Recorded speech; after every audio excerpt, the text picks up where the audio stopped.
Hey guys, it's Lean. Second attempt, Tuesday.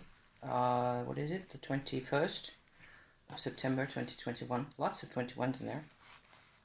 I'm making my final, or no, not my final. I'm making another set of dirt flasks, like I have already shown you a couple of times what they look like. I am trying to get my dirt onto a piece of paper. I also have some left over in some cases where I just harvested or collected a bit too much for my little bottles that they're going to go into. This is actually a rather special one. Different types of dirt mix. Okay, I'm just going to continue making my bottles here and try to not spill everything on the floor. I'm using a bamboo stick like so to crush any little, also to find pieces of tree bark in there that I can just take out, because I don't really want the tree bark to be in there, sticks and bits and stuff like that, you know. So I'm seeing that my husband is calling me. This is the trick to get the dirt to go from where it comes from into your flask really neatly, at least theoretically neatly, like so. That's the result right there. Then we add this, a spoonful, or sort of slightly more than half a spoonful of this mixture here, which is patchouli powder and charcoal and witch's powder, so brick powder, right? That goes in there, that I made quite a while ago. Contains a bit of mugwort as well, and some resin. The main ingredient of witch's powder, as far as I'm concerned, is brick powder. And the things I'm adding to my dirt, okay, this is number 3 that I'm making. I've got 2 more here that are already sort of sitting on their little bits of paper here to be absolutely sure later on what it is that I'm having. And this is rather a special one because it's from an unofficial piece of burial ground. I think it's at least 100 to 200 years old, where people were buried who lived at the fringes of society and weren't officially part of a church in this very Catholic country at the time. That was a dangerous position to be in, or tricky, or at least a position where you weren't trusted. So still now, the sign that is next to that burial site, people are described as criminals, even though they may not have done anything wrong at all, except to be really poor, because there was no support, you know, for those people in those times. So that's the type of dirt that goes in here. I have a little piece of paper that I jotted at least, you know, the initials of that location on, and the bottle goes on there. I'm going to continue with my dirt session here to just put all the dirts in each flask. I'm trying to also wipe my piece of paper clean so that I don't get any mixes, you know, because they're supposed to be really separate little bottles in the end. This one is also an interesting one. This is from also a graveyard dirt, but I took it not from any graves or anything really close to graves at all. It was from the other side of the hedge. But the interesting bit about this dirt is that it is a location where there's a really strong ley line, actually. One that I certainly can feel. I cannot feel all ley lines ever, but this one is fairly obvious to me. And it's a really positive vibration. It's beautiful. It's just extraordinary. Just in the middle of some village over yonder. I'm always pointing, you know, villages around here. So there. The types of dirt look really similar in this country, most of them. The only difference you get is when the dirt is actually, that's a bit much maybe. Maybe I should just leave it as it is. Forest floor dirt is darker than all the other ones, quite obviously. Okay, So another spoonful of the patchouli mix goes in there. Maybe I should put in just a tiny bit more of this one as well, or maybe not, because this is such a positive ley line, you know, it's just really, so I'm really looking forward to hanging around with this one and seeing whether it's actually, you can take out a bit, like so. I hope you can see what I'm doing here. So this one goes onto the piece of paper that has the sigil for the ley line on it. And this is number 5, my last one today. I'm going to be doing, clean off my bit of paper again. Oh yeah, this is another really just plain natural one. This is clay that I picked up on the beach. So grey clay, I have used this to make beads out of, you know, before the summer really. This does look really different. It's almost green by now. It looks like type of clay that reminds me of Japanese clay that they use for, you know, fine stuff that they use to make, I don't know if you can see that it's quite a different color, quite pretty really. So in Japan they use this type of thing, I think, for making, you know, fine earthenware stuff, things, pots and teapots and stuff like that. Especially the more natural looking type of ceramics, you know. Okay, so more of this stuff in there. Now a trick I just discovered just now, what's always a bit of a problem is that I'm going to add essential oil mixes to this.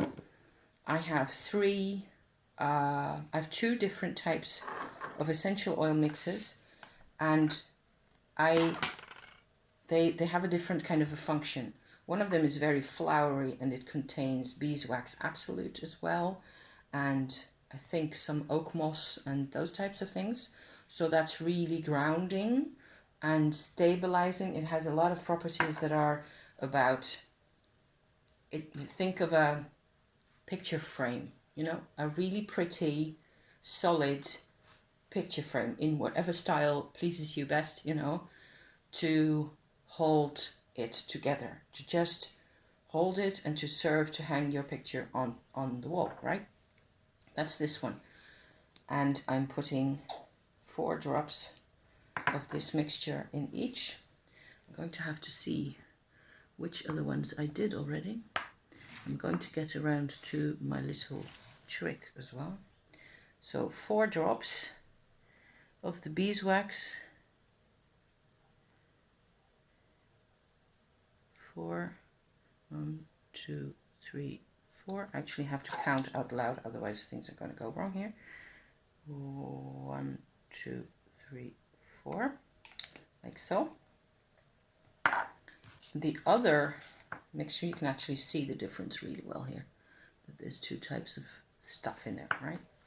This is a Palo Santo mixture formula that has, it looks really different as well. It has cinnamon oils and that type of thing in there. 1, 2, 3, 4, 5, 6 drops of each. 3, 4, 5, 6. 1, 2, 3, 4. Noises. 5, 6. Okay, like so. Okay. The Palo Santo mixture has a very strong fiery element in it. So I suppose it aligns with any type of dirt really, as well as with the patchouli that is in the pot of the powder mix that goes in. So you get a sense of integration for these. Okay, so in case you haven't seen what it is that I'm, you know, on about here, this is my pretty box that I thrifted. This is going to be the end result of all of 5 of these. This is a dirt that I collected in the Alps by the side of an avalanche site, really, where a lot of rubble had come down the mountainside. And yeah, so each of these, I have 15 of these bottles, and these 5 are going to be incorporated in this collection. They are all different. You can tell that they have a different vibe. There's graveyard dirt and there's other types of dirt in here, and they're all, you can sense it in a way. It's like there's a, what fascinates me about this stuff is that it does work as a support somehow. I believe all these types of dirt are empowering for us humans. You are working with the earth, with the vibration of the earth, in different types, in different forms, in forms which are consecrated, forms which are pure nature, like the sea clay, for example, and so on and so forth. And it's just been a really interesting type of magical work that I don't see anybody else doing. So I have a bamboo, meat skewer right here. And the thing I discovered just now is that if I can just poke at my mixture here, I can mix in the oils in with my dirt properly. So make a proper mixture of this before adding my beeswax and coconut oil, which is on the stove, which I had recorded earlier showing, but I will just show you what happens if I pour the melted mixture in here. And then we are done, for this matter here. It's kind of hard for me to concentrate on what I'm doing, count my drops even, as well as talk to you at the same time. But so far I think I'm managing fairly well. So this means, breaking up that oil lump that's in there and make sure that it's all kind of a mixture. I didn't used to do this, and then if you pour your hot beeswax and coconut mixture in there, you just get 2 layers and it doesn't mix at all. Even you have to shake it, you have to reheat it, and so on and so forth. So now these are going to get the wax added. Here it is, beeswax and coconut oil, all melted and fairly hot. If I just hold it up here, it'll be okay to handle. And what I'm going to do, I hope you can make this out, is to pour in enough to be nearly at the top, put it down, put the lid back on, and then shake it. And this is what you still get, of the, because the bottle is cold, you just don't really get a proper mixture. So this is going to go into my pan over there as soon as I'm done with filling all these. Just going to fill them up. What happens is as you heat them up, again, the whole thing, it will just, you will be able to mix them up properly, right? So it's not that hard. And each time I'm, careful to stick my bottle back onto the piece of paper that has the hieroglyph for the location where I got the dirt from, so that I will be able to make my stickers later on. And there's no point, because I know that I have to stick these back into the hot water, there's no point in putting stickers on at this point, because they're just going to come off again right away. Like so, number 5. Cooking, except it's not food. Okay, so I'm not even trying to shake that up right now because there's no point really. So one at a time, right? One at a time into the pot. And this is what that looks like. It sits on my stove. I even have to lay it down so that everything melts again properly. And then after a little while, I can, shake that up. You see there's a bubble starting to come out there. And then I just have to pick that up again. This is fairly hot by now. I am noticing as I'm doing this that the sea clay is absolutely the stickiest thing I have ever encountered. So I'm going to have to do another poke with my stick here because it just won't mix properly. So let's just do it like so and get as much of that in there as possible. Crafty business tends to be icky if you don't like doing this, you know. It smells gorgeous. It smells like Palo Santo and beeswax. I mean, what's not to love, right? Okay, so kind of the final result before putting the sticker on, that is.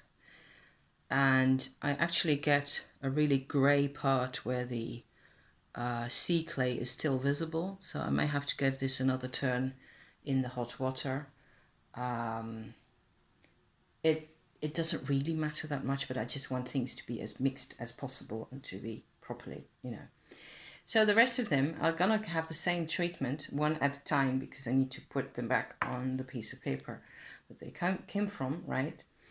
And this is the old tower graveyard that I picked this one, but I picked it, collected the dirt at the foot of the old brick tower that's there that I still have to show you guys, and so on and so forth, you know. This is the making of. Okay, so sorry for the mess.